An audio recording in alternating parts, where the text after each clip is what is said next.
1। इसमें पहला क्वेश्चन क्या बोल रहा है, निम्नलिखित व्यंजक के संख्यात्मक गुणांक को लिखे। यानी कोई भी संख्या, यह देख लो, गुणांक का मतलब होता है संख्या का गुना। संख्या 1 2 3 ये सब क्या है, संख्या। ये क्या है, संख्या। ये संख्या किस व्यंजक से गुना हुआ, व्यंजक यानी 2x, तो बीच में 2 और x से गुना हुआ ना, तो इसे लिखते हैं ना 2 into x। तो ये संख्या को खाली पूछ रहा है, ये जो संख्या उसके साथ जो गुना हुआ ना, उस संख्या को पूछ रहा है। आप लोग को समझ में आ गया? आप देखिए यहाँ क्या है, कोई संख्या है नहीं है, तो वहां क्या रहता है, 1 रहता है। जहां कुछ नहीं रहता वहां 1, यहाँ 1 संख्या से गुना हुआ। यहाँ कितना संख्या से गुना हुआ, जोर से बोलो, कितना संख्या से गुना हुआ, -7 से, तो -7 आंसर हो जाएगा। यहाँ कितना संख्या से गुना हुआ, 3 से, तो यहाँ 3 आंसर हो जाएगा। वही संख्या पूछा, यहाँ कितना संख्या से गुना हुआ, -3/4 से। यहाँ कितना संख्या से गुना हुआ, -12 से। यहाँ कितना संख्या से गुना हुआ, 7 से, तो 7 हो जाएगा आंसर। यहाँ कितना संख्या से गुना हुआ, -1, यहाँ -1 छिपा हुआ है, जहाँ कुछ नहीं रहता वहाँ 1 छिपा रहता है, तो यहाँ -1 हो जाएगा। यहाँ कितना संख्या से गुना हुआ, 2 से। तो इस तरह से खाली संख्या पूछ रहा था हमको कि व्यंजक में कौन संख्या से गुना हुआ है, तो वो संख्या हम लोग ये लिख देंगे। ये संख्या हुआ और ये व्यंजक हुआ, जिसके साथ गुना होता है x y z, ये सब क्या है, व्यंजक है। क्या है, व्यंजक है। क्या है, ये व्यंजक है। और संख्या क्या हुआ, ये हुआ संख्या, ये संख्या हुआ। समझ हित में एक पद, द्विपद और त्रिपद, यानी एक पद, द्विपद और त्रिपद का वर्गीकृत करें, यानी चुनना।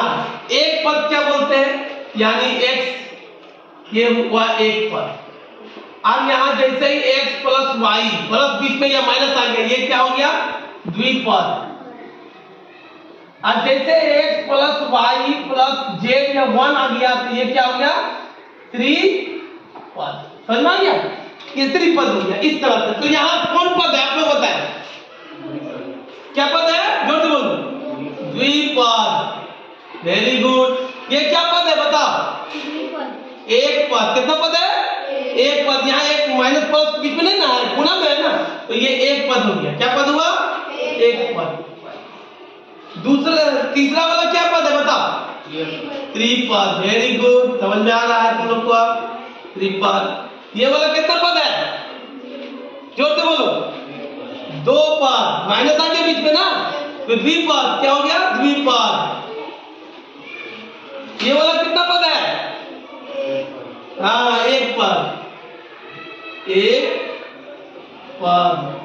ये कितना पद है, त्रिपद। Very good, त्रिपद। ये कितना पद है, एक पद, एक पद। ये कितना पद है, जोर से बोलो, 2। हाँ, द्विपद, द्विपद। अब इधर आ जाए, ये कितना पद है, कितना पद है, त्रिपद। Very good. ये कितना पद है, कितना पद है, वेरी गुड, एक। अब समझ में आ गया एक पद द्विपद के कौन कौन से समान पद, एक जैसा, यानी x हो तो सब में x x होना चाहिए, मिलना चाहिए। y हो तो y y ही होना चाहिए, तब समान होगा, है ना। तो इसमें देखो 3x, खाली 3x है ना यहाँ, और कौन वाला x वाला है, वो ये है 5x। उसके बाद कौन वाला है, ये भी नहीं है, ई वाला है। उसके बाद कौन वाला है, ये है, ये नहीं है, स्क्वायर है। कौन कौन वाला है, तो A3, यहां पर लिख देंगे हम लोग समान पद। समान पद कौन है, पहला है A नंबर का क्या है, 3x।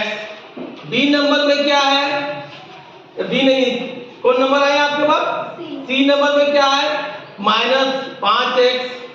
उसके बाद फिर कहां जाते हैं हम लोग, E नंबर का है 12x, उसके बाद क्या आ जाता है हम लोग का h नंबर -2x, यानी हम लोग यहाँ समान। अब हम इसको करेंगे तो देखो x y एगो है, कहीं x y देखो यहाँ स्क्वायर है, यहाँ x y z है, कहीं है समान नहीं है, तो इसमें भी है तो x स्क्वायर यहाँ y है, x स्क्वायर यहाँ भी नहीं है, x स्क्वायर यहाँ है तो y नहीं है, इसलिए कोई समान नहीं है। तो हमारा समान में यही सब आता है। तो आप लोग का आंसर में सिर्फ ये दिया होगा a c e h, इस तरह से दिया होगा। आप लोग इसको भी लिखे तो